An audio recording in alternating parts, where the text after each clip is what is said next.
Helen and I was out here looking for Candyman. You ask me, I say she found him. What's Candyman? In the movie, your character runs a laundromat, and at some point he mentions something like, we can't remove all stains, no matter how many times we wash them. For me, that's a powerful analogy about hate crimes. But what can you tell me about it? Wow, you went straight to the heart of it. I think that's a very, that line meant the world to me, about him saying that basically in our culture, we keep trying to wash out the stain, but it's still there.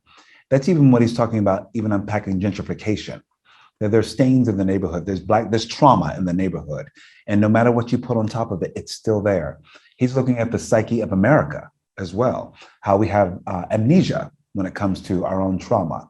We keep trying to put Band-Aids on it and cover it up, but it's still there. It's always there because we haven't dealt with it.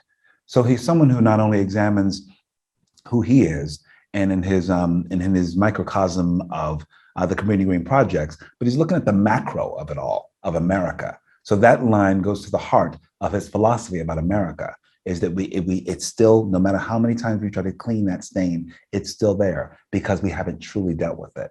I don't want to spoil anything, but your character is very interesting in the third act of the movie. Was there something that you want to avoid from your character for not to be misunderstood, or how were the conversations that you had, that you and Nia DaCosta had? You know, and I think that we were very conscious to make sure that he didn't suffer any tropes of past sort of villainous characters.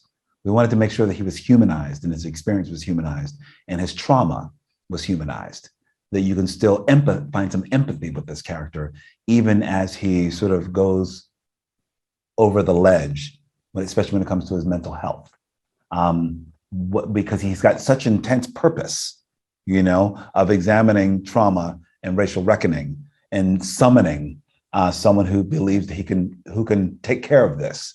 But you have to examine and go back to him as a child because it's encapsulated in his own story from his childhood trauma.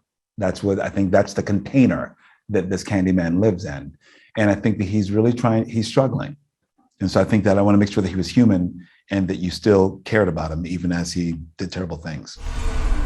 If you're out here looking for Candyman, you ask me, stay away. And how do you think the general audience will receive this movie? Because one thing that I loved is that, at least in my case, for me, it was not a jump scare experience horror movie type. It was more a provocative film, a horror drama about victims that we cannot forget, and we need to say their names constantly. Well, you said it perfectly. That's exactly what I would say, but you said it so elegantly. And I think that's the intention. That's what I want audiences to walk away with. That it is not that jump scare. It is that psychological scare and trauma, the thing that you know truly lives within, that we're truly trying to unpack in our culture right now. That's what I think. It's different than another horror film, which was like, oh, they're going into the woods and there's someone to scare you and you shouldn't do that thing. But this is something that we deal with every single day, that we're truly unpacking as human beings. And whether people in, disenfranchised groups or not, whether you're Muslim, whether you're Christian, whether you're gay, you're you know what I mean, you're a woman. But I feel like it is tapping into that trauma that we all live with and unpacking it together.